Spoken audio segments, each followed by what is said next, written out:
So this time, let's talk about the mainframes and mini computers to microprocessor.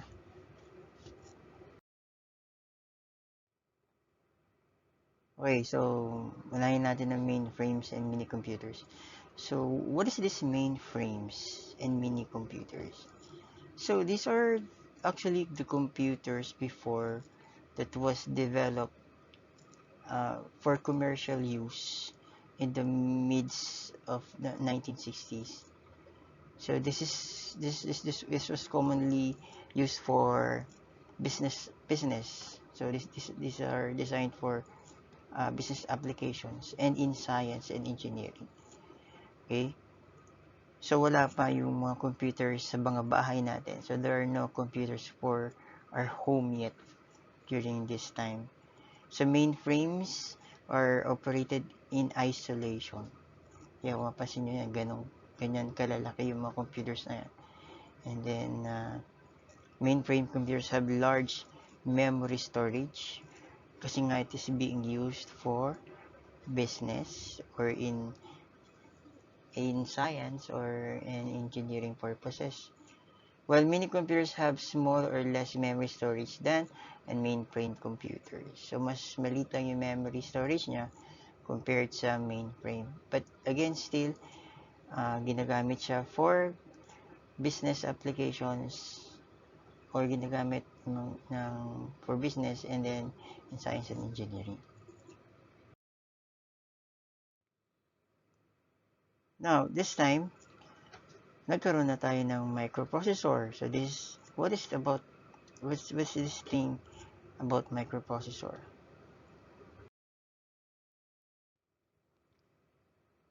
So microprocessor is the development of the single chip microprocessor.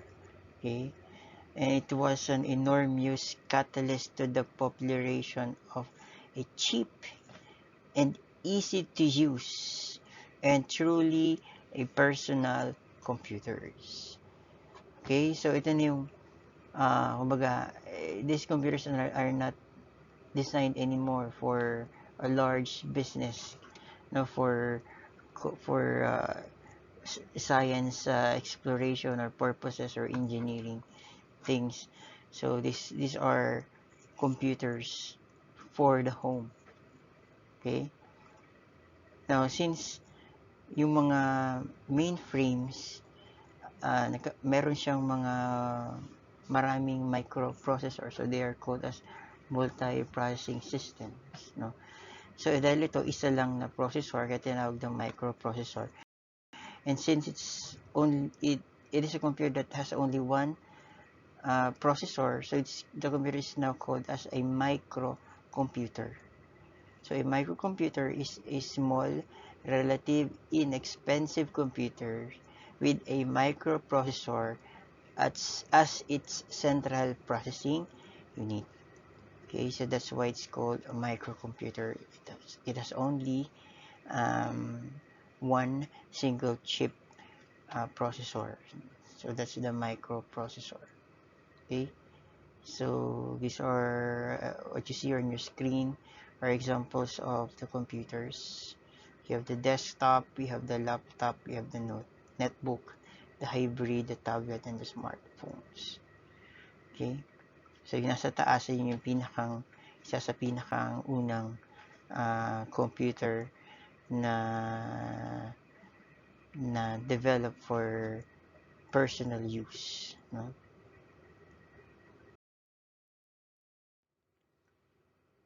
So again, this is another paradigm shift.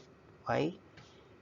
Before, the computers are being used only on large firms, for business purposes, for scientific um, things or exploration, hanggang sa na-develop yung computers na pwedeng gamitin sa bahay lang for personal use only. Di ba? So, it's called microcomputers. Okay, so this is another typical paradigm shift.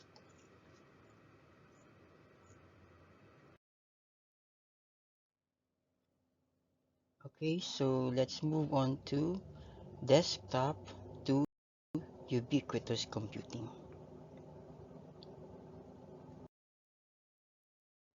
So desktop computing. Let us define first what is a desktop computer. It is a personal computer designed for regular use at a single location on or near a desk or table due to its size and power requirements. So, meaning to say, uh, the way you use your computer, so you are just using your computer personally on a particular location only. So, it actually fits conveniently in an individual workspace. Okay? So, ibig sabihin, if you have this computer na at home, okay, so dun mo lang siya magagamit. So the power of your computer would, or the functions, or the way you use your computer is hanggang dun lang siya, mismo lang sa lugar na pinagagamitan mo. So, meaning to say, hindi pa siya nakakonekta sa internet. Okay? So, hindi pa siya nakakonekta sa network, hindi pa natin pwede siyang gamitin na nakipag-exchange ng information from other computer in the other part of the globe, or simply in a network or in a device. You cannot use your computer. So basically, um, stand-alone computer siya. Okay? So that's desktop computing is. So, kumbaga, kung nasa bahay yung computer mo, so hanggang dun mo lang siya magagamit. So the scope on how you manages your work would basically fits only on your workspace. So that's desktop computing because of the term desktop computer. Let us now talk about ubiquitous computing. Okay, so let us define first what is ubiquitous computing. It is a concept in software engineering and computer science where computing is made to appear anytime and anywhere. Okay, so in contrast to desktop computing, ubiquitous computing can occur using any device in any location and in any format. It is a term used to describe the growing ability of devices and objects to be able to communicate with each other over protocols embedded in everyday object. So, meaning to say, uh, this is the way you use your computer is not just um, on a single location, but you can you can use your computer, your devices, anytime and anywhere. Okay, so and your device can communicate to other devices. Okay, so even though you do not have the same device with the other device, so they could still communicate and exchange information. So that's ubiquitous computing. So in any location, in any format, your computer can communicate, or your devices can communicate with each other. Okay? So that's in contrast with desktop computing. Kasi in desktop computing nga, kung nandun ka lang sa isang lugar na yon, so meaning yung computer mo lang, yun lang yung pwede mong magamit. So hindi pwede makapag-exchange ng information yung computer mo sa ibang devices like cellphones, printer, di ba? Dahil they are not yet still connected. So yung computing kasi is yung paraan kung paano mo ginagamit yung device mo, yung computer mo. Okay?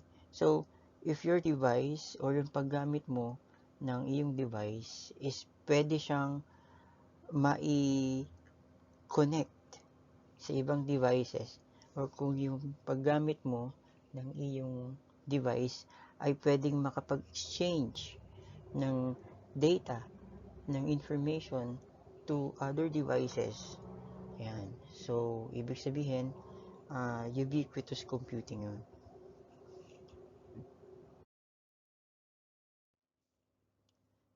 So, yung ubiquitous computing, it would not be successful if there is no World Wide Web or the WWW, okay, or commonly known as the web. It is an information system where documents and other web resources are identified by a URL or the Uniform Resource Locators. So, example, so we have this https colon slash slash www.example.com. So that's a typical URL of a particular site, okay, in which may be interlinked by hypertext and are accessible over the internet. So when you say these are the um, electronic documents that are stored on servers and being served being served by the internet for us. So in order for us to view, to access um, different information or files on a server, so this is being provided to us by the internet, the World Wide Web or the web pages. Okay, so so because of the World Wide Web or web pages, informations or data are stored on servers or even um, on places that you go. As long as there's an internet, you can access the information anytime, anywhere.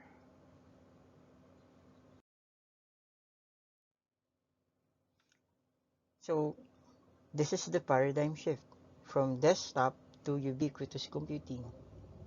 Okay, before you can use only your device personally, and your device can communicate to other devices, but because of the networking, because of the internet, because of the World Wide Web, okay, because of uh, the device can now connect to each other and exchange information, so it becomes ubiquitous computing.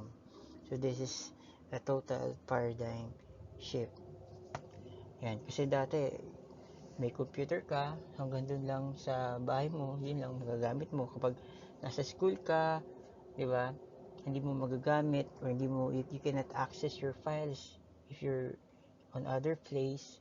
So that's desktop computing. You'll have to go back to your home, access your computer, and then perform whatever you wanted to do using your computer. Then that's desktop computing. Now, today, we have this ubiquitous computing. Even though you you're at home or in any other places, you can still access or you can still perform your work using your device, especially because of the cloud technology. Okay, so that's another topic regarding cloud. So anywhere, anytime, as long as there is an internet, you can access your files, you can do whatever you wanted to perform your tasks using your device. That's ubiquitous computing.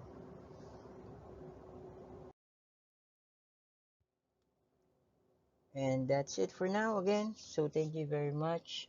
So hope you're doing well, and God bless.